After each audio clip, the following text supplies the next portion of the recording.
Hi అండి అందరికీ. Welcome to Rangoli by CSHR channel.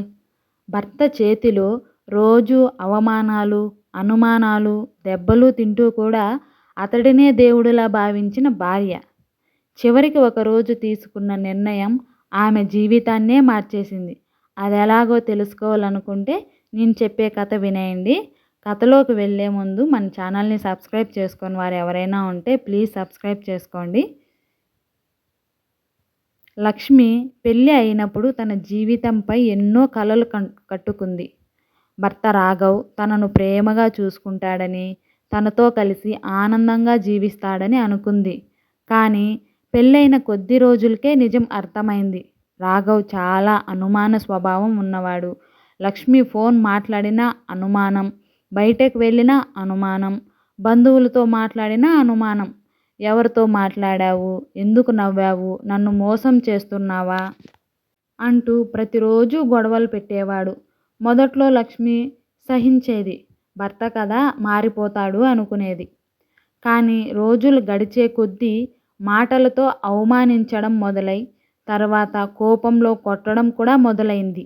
ఆమె ఏడ్చేది, బాధపడేది. కానీ ఇంట్లో వాళ్ళు మాత్రం భర్త అంటే అలానే ఉంటాడు, ఆడపిల్ల కాస్త ఓర్పుగా ఉండాలి అని చెప్పేవారు. అలా సంవత్సరాలు గడిచిపోయాయి. ఒకరోజు రాఘవ్ కోపంలో లక్ష్మిని అందరి ముందు అవమానించాడు.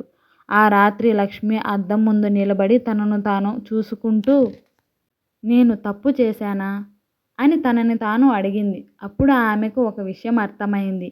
భర్తను గౌరవించడం మంచిదే, కానీ తన గౌరవాన్ని కోల్పోవడం మంచితనం కాదు. అదే సమయంలో వారి పక్కింట్లో మరో దంపతులు ఉండేవారు.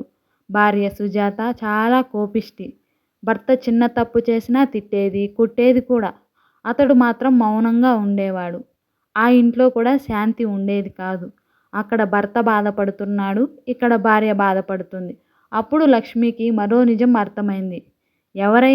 ఎవరినైనా కొట్టడం తప్పే. భర్త భార్యను కొట్టినా, భార్య భర్తను కొట్టినా తప్పే. ప్రేమ ఉన్న చోట భయం ఉండకూడదు, గౌరవం ఉండాలి. కొన్ని నెలల తర్వాత రాఘవ్ మళ్ళీ కోపంతో లక్ష్మిపై చేయి చేసుకున్నాడు. ఆ రోజు మాత్రం లక్ష్మి మౌనంగా ఉండలేదు. నేను నీ భార్యను, బానిసను కాదు అని ధైర్యంగా చెప్పింది. నిన్ను గౌరవిస్తాను, కానీ నన్ను అవమానించడానికి నీకు హక్కు లేదు అంది. ఆమె కొట్టలేదు, తిట్టలేదు, కానీ తన గౌరవం కోసం నిలబడింది. కొంతకాలం పుట్టింట్లో ఉండి పెద్దల సహాయంతో సమస్యను పరిష్కరించడానికి ప్రయత్నించింది. లక్ష్మి దూరంగా వెళ్ళిన తర్వాత రాఘవ్ మొదటిసారి ఒంటరితనం అనుభవించాడు. తన కోపం, అనుమానం వల్లే కుటుంబం చెడిపోయిందని గ్రహించాడు. ఆమె విలువ తెలిసింది. నెమ్మదిగా మారడం ప్రారంభించాడు. క్షమాపణ కోరాడు. పెద్దల సమక్షంలో ఇకపై చెయ్యి చేసుకోనని మాట ఇచ్చాడు. చాలా కాలం అతని ప్రవర్తనను గమనించిన తర్వాతే లక్ష్మి తిరిగి అతనితో జీవించడానికి ఒప్పుకుంది. ఈ కథలో పాఠం ఏమిటంటే భరించడం ఒక్కటే మంచితనం కాదు, అలాగే కోపంతో ఎదురుదాడి చేయడం కూడా పరిష్కారం కాదు. భర్త అయినా భార్య అయినా ఒకరినొకరు కొట్టడం, అవమానించడం తప్పే. నిజమైన మంచితనం అంటే తన గౌరవాన్ని కాపాడుకోవడం, తప్పును తప్పు అని చెప్పడం, అవసరమైతే సహాయం కోరడం, సురక్షితమైన నిర్ణయం తీసుకోవడం. ప్రేమ ఉన్న చోట గౌరవం ఉంటుంది. గౌరవం లేని చోట కేవలం బంధం మాత్రమే ఉంటుంది, ఆనందం కాదు. ఈ కథలో లాగా ఎంతోమంది ఆడవారు భర్తలు తాగి వచ్చి కొట్టినా, తిట్టినా భరిస్తూనే చాలామంది ఉండేవారు ఉంటున్నారు. అలాగే భార్య హింస పెట్టినా కూడా భరించే భర్తలు కూడా ఉన్నారు. ఈ వీడియో, ఈ కథ, ఈ ముగ్గులు మీకు నచ్చితే లైక్ చేసి, షేర్ చేసి, కామెంట్ చేయండి ఫ్రెండ్స్.